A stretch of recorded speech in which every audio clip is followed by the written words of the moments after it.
الحمد لله رب العالمين والعاقبة للمتقين ولا عدوان إلا على الظالمين وأشهد أن لا إله إلا الله وحده لا شريك له ولي الصالحين وأشهد أن محمدا عبده ورسوله وصفيه من خلقه وخليله سيد الأولين والآخرين اللهم صل عليه وعلى آله وصحبه ومن اتبعهم بإحسان إلى يوم الدين أما بعد. Mes chers frères et sœurs, aujourd'hui avec l'aide d'Allah Tabarak wa Ta'ala, on va parler de la grande place qu'a pris les jeux et les distractions dans nos vies. Les jeux et les distractions. Les jeux occupent le corps à autre chose que d'adorer Allah, et concernant la distraction, elle occupe les cœurs au point où on a oublié Allah. Les jeux et les distractions.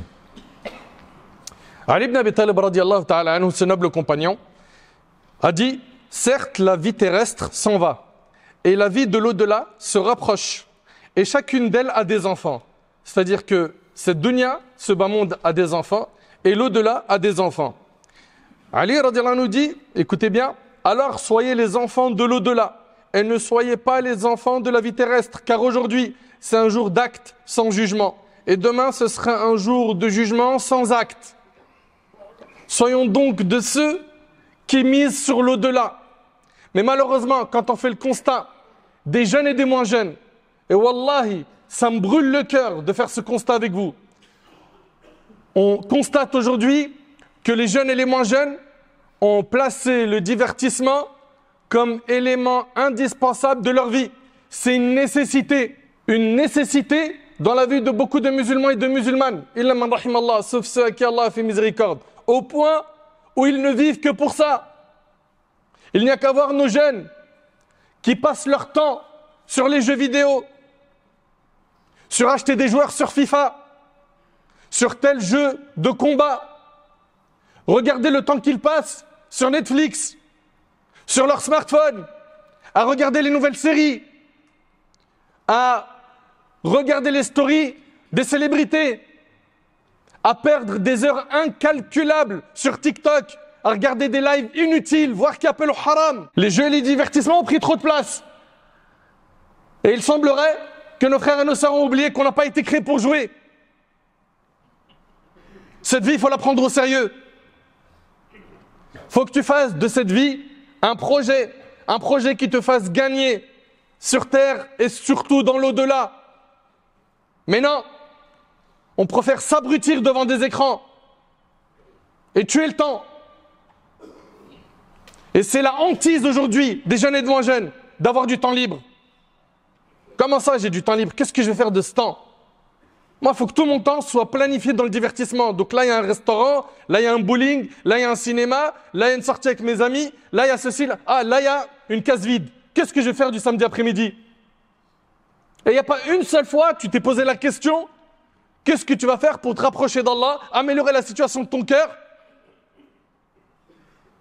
Non, le plus important, c'est quoi? Le jeu et le divertissement.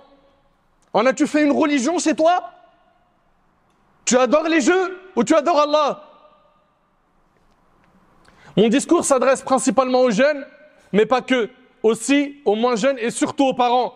Parce que les parents aujourd'hui, pour s'acheter la tranquillité, eux aussi, ils contribuent à la destruction de leurs enfants. Comment? En mettant la main à la poche pour leur mettre plein la vue sur les divertissements et les jeux. Comme ça, ils se taisent. Tu veux des écrans, Weldy? Tiens, t'as tout. Tablette, console, jeu, smartphone, tiens. Il te manque de rien. Pourquoi tu te plains? Il lui manque une éducation islamique. C'est ça qui lui manque. Il manque que toi tu sois un vrai père. Et toi que tu sois une vraie mère, responsable. Pourquoi est-ce qu'on n'investit pas dans nos enfants pour les instruire? Qu'ils soient utiles dans la société dans laquelle ils vivent. Qu'ils obtiennent, Yawm al-Qiyamah, le jour du jugement, leur livre de la main droite. Non! On préfère les abrutir, c'est le terme. Je sais que ça fait mal aux oreilles, mais moi j'ai mal au cœur. Parce qu'on ne peut pas rester comme ça, faire des constats, et on ne trouve pas de solution. Il y a des solutions dans la religion. La solution, c'est revoir notre vision des jeux et des distractions. Les jeux et les distractions ne doivent pas prendre cette place qu'ils ont pris aujourd'hui dans notre vie. Il y a un temps pour tout. Le musulman est quelqu'un d'équilibré. Et tu as le droit de jouer. Mais tu n'as pas le droit de faire en sorte que tout ton temps passe dans les jeux et la distraction. Ça, c'est condamnable. Mes chers frères, mes chères sœurs, lorsqu'on regarde le terme jeu et le terme distraction, ils ont été évoqués dans le Coran par Allah, le créateur des cieux et de la terre, plusieurs fois. Et Allah, tabaraka wa ta'ala, regardez ce qu'il nous dit concernant les jeux et la distraction. Allah, tabaraka wa ta'ala, dit wal akhiratu khayrun wa abqa.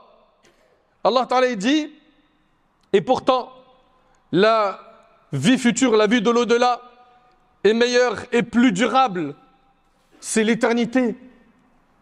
Il y en a, ils misent tellement sur cette vie d'ici-bas pour s'amuser, jouer, qu'ils n'ont rien construit pour l'au-delà. Et vous savez, le problème, il est dans quoi? Dans le jour du jugement. Le choc que vont avoir certains. Et surtout, le fait que tu ne peux pas faire marche arrière. Il n'y a pas de session de rattrapage. Il n'y a pas d'avocat. Il n'y a pas, j'ai un bon piston, il peut me débloquer la situation. Il n'y a rien. Il y a toi, tes œuvres devant Allah. Qu'est-ce que tu as préparé pour ce jour-là? Ah, tu as fini tel jeu de vidéo? C'est ça? Qu'est-ce que tu as préparé pour le jour du jugement? Chacun doit se poser la question, ce qu'on a préparé pour le jour du jugement. T'as fait que de courir derrière la mode? T'étais informé de tout ce qui se passait sur la toile? Monsieur est journaliste. Il te fait un bilan de, regarde, tel influenceur, il lui est arrivé ça, et lui il est parti hier, il a mangé à ce qui paraît un cheesecake incroyable. Votre vie, elle est tellement naze que vous vous occupez de regarder la vie des autres en délaissant la vôtre. Mais prenez-vous en main. Prenez-vous en main. Allah Ta'ala, il dit وَلَلْ آخِرَةُ خَيْرٌ لَكَ مِنَ الْأُولَى. La vie future est meilleure pour toi que la vie présente. Allah Tabaraka wa Ta'ala, il dit au prophète sallallahu alayhi wa sallam, qui est le meilleur homme, que la vie future, le paradis, est meilleur que cette vie, la vie présente. Allahu Akbar. Pourquoi est-ce qu'on ne médite pas sur ces versets? Pourquoi? Allah Tabaraka wa Ta'ala dit également وَمَا الْحَيَاةُ الدُّنْيَا إِلَّا لَعِبٌ وَلَهُ وَلَلدَّارُ الْآخِرَةُ خَيْرٌ لِلَّذِينَ يَتَّقُونَ أَفَلَا تَعْقِلُونَ. La vie d'ici-bas n'est que jeu et distraction, nous dit Allah. Vous entendez? La vie d'ici-bas n'est que jeu et distraction, alors que la demeure de l'au-delà est meilleure pour ceux qui craignent Allah. Êtes-vous donc dépourvus de raison? Dans l'explication de ce verset, Cheikh Saadi, rahimahullah, il dit, cette vie est un jeu pour le corps. Un jeu pour le corps. Avec son corps, il va jouer. Alors, je le répète, jouer, c'est permis tant que c'est cadré par les limites de la religion et aussi dans le temps que tu vas accorder au jeu. C'est pas toute la journée, toute ma vie, je fais que de jouer. Un jeu pour le corps et une distraction pour le cœur. L'homme ne cesse d'être distrait par ses biens, ses enfants, ses épouses et les délices de ce bas monde. Il ne cesse de jouer à ce qui ne comporte aucun intérêt et qui, au contraire, gravite entre l'oisiveté, la négligence et les péchés. Arrivé au terme de son existence, ces choses auront disparu, sans qu'il n'en ait rien obtenu. Les jeux vont disparaître, les distractions vont disparaître. Arrivé au terme de son existence, ces choses auront disparu sans qu'il n'en ait rien obtenu. Pire encore, il ne pourra que constater sa perte, sa privation de tout bien, et le châtiment le frappera. Allahu Akbar. Ceci doit amener l'homme doué de raison à se détacher de ce bas monde, ne pas le désirer et ne pas s'en soucier. Fin de ce que dit Cheikh Saadi, rahmatullah alayhi. À la fin, quand t'essores la vie de certains, qu'est-ce qu'ils ont récolté de cette vie? Ils ont joué. Okay? Et on va dire qu'ils ont joué sans faire du haram. D'accord? Ils ont joué dans un cadre illicite, mais ils ont fait que ça. Ce jeu, le jour du jugement, il n'était pas utile. Et cette distraction, n'oublie pas, son danger, c'est quoi? C'est que la distraction amène la personne à oublier Allah, être dans l'insouciance, al-ghafla. Donc au final, tu as joué. Tu étais dans la distraction et ça ne t'a rien apporté pour le jour du jugement. Nous, on doit être intelligent, on doit tout le temps penser à notre investissement pour l'au-delà. Notre investissement pour l'au-delà. Et quand toi, tu passes ton temps à jouer, à te distraire, Wallahi, t'investis mal ton temps. Ton temps qui est ton capital, la chose que tu as de plus cher. Tu l'investis dans des choses qui sont futiles, voire nocives, qui durcissent le cœur, qui font éloigner d'Allah. Allah tabaraka wa ta'ala, il dit « Innamal hayatu dunya la'ibun wa lahu, وَإِن تُؤْمِنُوا وَتَتَّقُوا يُؤْتِكُمْ أُجُورَكُمْ وَلَا يَسْأَلْكُمْ أَمْوَالَكُمْ. La vie d'ici-bas n'est que jeu et distraction. Si vous croyez et craignez Allah, il vous accordera votre récompense et ne vous demandera pas vos richesses. Oui, Allah Ta'ala n'a pas besoin de nous. Allah Subhanahu wa Ta'ala, il n'a pas besoin de nous. Il ne vous a imposé des aumônes sur vos richesses que pour soutenir vos frères pauvres et que le bénéfice et la récompense de cette aumône vous reviennent. Allah Ta'ala dit « I'lamu annama al-hayatu ad-dunya la'ibun wa lahu » Sachez que la vie d'ici-bas n'est que jeu, distraction, vaine parure. La distraction, elle vient du cœur. Être distrait du cœur, être quelqu'un qui est rafel, insouciant, c'est une maladie du cœur qu'il faut soigner. C'est quoi être insouciant? C'est le fait d'oublier Allah, oublier l'au-delà, oublier l'objectif pour lequel on a été créé. Allah Ta'ala, il a dit وَلَا تُطِعْ مَنْ أَغْفَلْنَا قَلْبَهُ عَنْ ذِكْرِنَا. N'obéis pas à celui dont nous avons distrait le cœur. C'est le cœur qui se distrait ici. Et quand le cœur se distrait, la personne, elle en arrive à oublier Allah Tabaraka Ta'ala. Malheureusement, et Wallah, c'est un constat amer, on en arrive à un stade aujourd'hui, les jeux et les divertissements font partie intégrante de la vie des gens jusqu'à ce que c'est devenu pour certains une nécessité, comme boire et manger. Il ne joue pas, il s'ennuie, il est en train de mourir intérieurement. Comment ça, j'ai rien à faire? Comment ça, j'ai pas un jeu, j'ai pas une... Pourquoi les autres ils ont et moi j'ai pas? Alors qu'il a déjà. Également, il y a un point qui est important. Les jeunes, quand ils prennent ce chemin, généralement, c'est qu'ils ont vu quelqu'un le faire avant eux. Qui? Souvent, c'est leurs parents. Ou bien leur fréquentation. Et donc, à la fin, ils passent leur vie à jouer. Au lieu que décompresser soit un moyen de prendre un peu plus d'énergie pour revenir face aux adorations en étant plus fort, parce que tu as le droit de décompresser dans la religion. Non, non, non. Décompresser, ça devient l'objectif ultime de ces personnes insouciantes. Et donc, ils vont jouer entre amis, soit en étant présents dans la même pièce, soit en board, en ligne. Ils vont se distraire avec leur smartphone, avec les écrans, la télé, les jeux vidéo, jusqu'à même certains, ils vont s'endetter pour jouer. S'endetter, vous imaginez un peu? Quand les gens partent en vacances, leur seul souci, c'est comment faire pour remplir tout ce temps de jeu, de distraction. Il n'y a pas un moment de sérieux? Il n'y a pas un moment où on s'enrichit l'esprit? On lit, on se forme, on apprend un métier, on fait un boulot pendant les vacances. Nous, c'était comme ça qu'on a été éduqués. Nous, quand on était jeunes, moi, quand j'étais au collège, vers la fin du collège, wallah, je descendais le week-end travailler. Pourquoi? Pour pas demander à mon père et tendre la main pour qu'il aille m'acheter des baskets ou des survêtements. Et aujourd'hui, on est devant une génération pourri gâtée qui sait rien faire, même pas changer une ampoule dans la maison. Rien. Mais c'est le fruit de notre travail. Nous, en tant que parents, on n'a rien investi sur eux. On leur a mis des écrans et point. Wallah, je jure par Allah, on était jeunes et on portait dans les marchés des marchandises qui étaient lourdes. On en a même fait plusieurs opérations à cause de ces boulots qui étaient difficiles. Et aujourd'hui, tu demandes à un jeune, plus tard quand il se marie, t'as fait quoi ta jeunesse? J'ai fini tous les jeux vidéo de la PlayStation. T'as fait quoi d'autre? Ah non, tous les five, tous les matchs de foot du quartier, j'ai mis le plus de buts. C'est ça que vous allez raconter à vos enfants? C'est ça votre retour d'expérience de la vie? Nos parents, on a profité de leur expérience. On les a écoutés nous conseiller. Ils nous ont parlé de leur jeunesse, elle était difficile pour certains. Et comment ils ont enduré. Non, aujourd'hui, face à une génération, je le répète, pourri gâté. Illa man rahim Allah, sauf ceux à qui Allah fait miséricorde. Combien aujourd'hui, malheureusement, on investit dans les jeux, les divertissements, à croire que l'objectif de la vie du musulman est de combler son temps dans le jeu et le divertissement. Où est passé le temps où tu purifies ton cœur en te rapprochant d'Allah, en apprenant la religion? Jusqu'à maintenant, tu ne sais même pas réciter la Fatiha. Tu la récites, tu fais plein d'erreurs. Jusqu'à maintenant, tu ne sais même pas comment réparer la prière quand tu doutes du nombre de rak'at que tu as fait. Jusqu'à maintenant, tu ne sais même pas comment sortir la zakat. Jusqu'à maintenant, on reçoit des questions sur le mariage et le divorce que normalement, vous ne devez pas vous poser. Apprenez la religion. C'est ça qui va vous permettre d'entretenir votre cœur.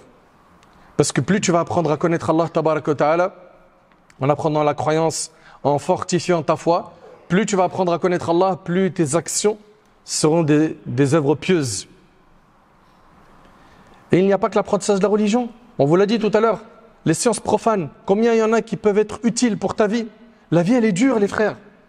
Vous êtes en train de jouer là, vous avez 15, 16 ou 18, 19, 20. Demain, quand vous allez vous retrouver sans vos parents et que vous allez devoir assumer votre vie, compte pas sur ton voisin pour taper à la porte et te ramener une baguette. Tu devras, toi, te lever tôt pour assumer ton foyer, être un homme responsable. Mais aujourd'hui, tellement ils sont dans la distraction et les jeux et les futilités, ni on a des jeunes qui sont des futurs hommes, ni on a des filles qui sont des futures femmes. Reprenez-vous en main. Reprenez-vous en main. Alhamdulillah, Allah subhanahu wa ta'ala vous a permis d'entendre un discours comme celui-ci. Faites le nécessaire pour sortir avec des grandes résolutions de cette route-bas.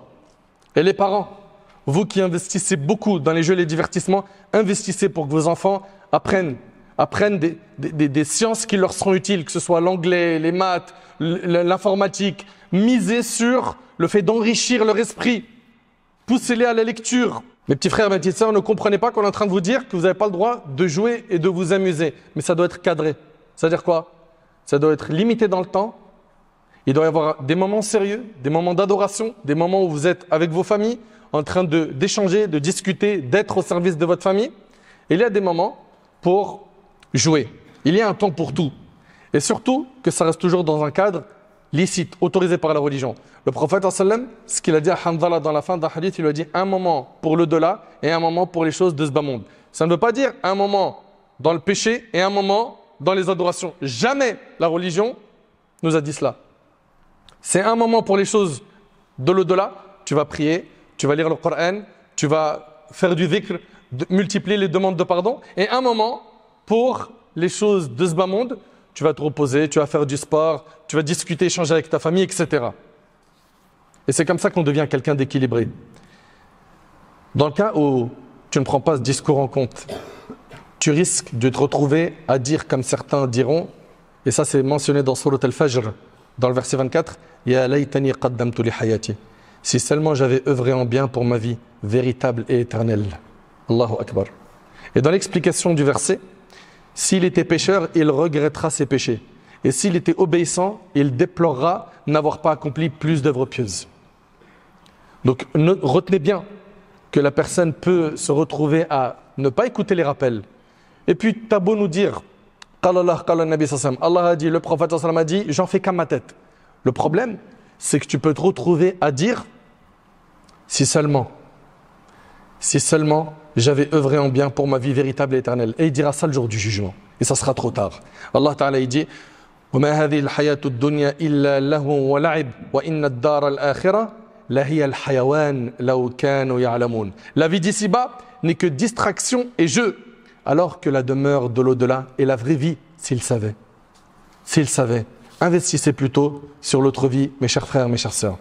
Dans chaque vacances, les vacances d'été, les vacances d'hiver, n'importe quelle vacances, on fait tout pour planifier chaque seconde dans les jeux et la distraction. Pourquoi il n'y a pas des moments où tu lis, tu t'instruis, tu vas apprendre des sourates, tu vas apprendre un peu plus dans ta religion et également tu vas décompresser car tu as une année difficile au travail ou à l'école. Et pendant que nous sommes en train de jouer et nous distraire, certains de nos frères et nos sœurs sur terre sont sous les bombardements. Pendant qu'on est en train de jouer et nous amuser, certains de nos frères et sœurs ne trouvent pas de l'eau à boire. Au lieu d'être toute la journée en train de jouer et nous amuser, nous qui sommes comme un seul corps, on doit avoir le souci qu'avait le prophète, c'est le souci de la Ummah. C'est de tout faire pour que moi, à mon échelle, je fasse le nécessaire pour soulager mes frères et sœurs. Nos sœurs qui sont aujourd'hui veuves, des opprimés, des orphelins. Non, parce qu'on est égoïste, on pense qu'à notre petit confort. Le frigo il est plein, je peux jouer, j'assure le salaire, j'assure le loyer, j'assure la fin de mois. Son seul ham, son seul souci, c'est sa personne. Le prophète n'a jamais été comme ça. Jamais. Il a toujours eu le souci de ses frères et de ses sœurs. Comment, subhanallah, passer notre temps à jouer, à nous amuser, alors que plein de gens de notre Ummah souffrent. On n'a pas honte, franchement, d'Allah subhanahu wa ta'ala, d'être dans cette insouciance, cette inaction face à ceux qui souffrent. Pourquoi on en arrive à ce stade? Pourquoi? Tout en sachant que le jour du jugement, on serait interrogé sur notre vie, comment on l'a passée, notre jeunesse, comment on l'a passée, notre argent, comment on l'a gagné, dans quoi on l'a dépensé, notre corps, ce qu'on a fait. Qu'est-ce qu'on va dire à Allah? Quand on sera debout devant lui, qu'est-ce qu'on va lui répondre? Et Allah, ma vie, je l'ai passée à jouer. Je l'ai passée sur TikTok. Je faisais des lives et je recevais des trompes d'éléphants.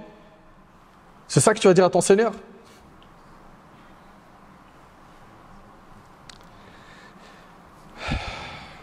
Que chacun d'entre nous revoie sa vision avec les jeux et les distractions.